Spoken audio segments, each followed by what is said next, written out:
Last week, we introduced you to 11-year-old Hassan, a Ukrainian refugee who was forced to flee his home to escape Russia's assault.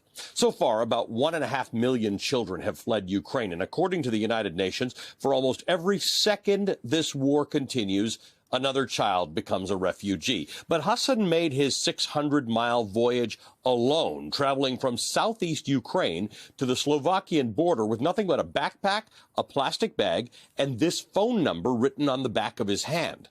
It was that phone number that connected him to siblings in Slovakia.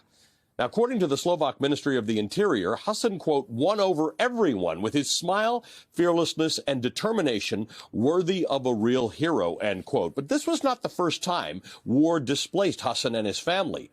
The first time was about 11 years ago when he was just a baby.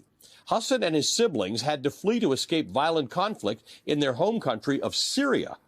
Russia, of course, intervened in the Syrian conflict with airstrikes to help the Assad regime, striking both rebel-held military outposts and civilians. At the time, Hassan and his family fled to his mother's native country, Ukraine. They have not seen their father since they escaped Syria. The family says he disappeared in the fighting. After Hassan successfully escaped Russian violence again, this time in Ukraine, his mother, Yulia, expressed her gratitude to Slovakia in a video saying, quote, "I am very grateful that they saved the life of my child.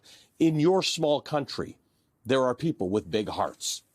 Yulia said she had to stay in Ukraine to take care of her mother, who could not move on her own. But as the intensity of the Russian assault increased, Yulia decided she had to just take her mother and their dog and try to make it to Slovakia. And she succeeded.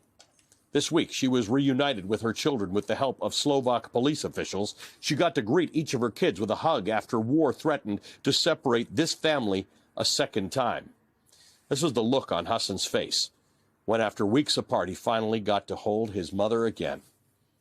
Pure joy. Now that the family is safely back together, the Slovak police force says Hassan's older brother is looking to secure accommodations for the family and set up schooling for his siblings. They are beginning a new life together, defying the threat that war poses to all families caught in its path.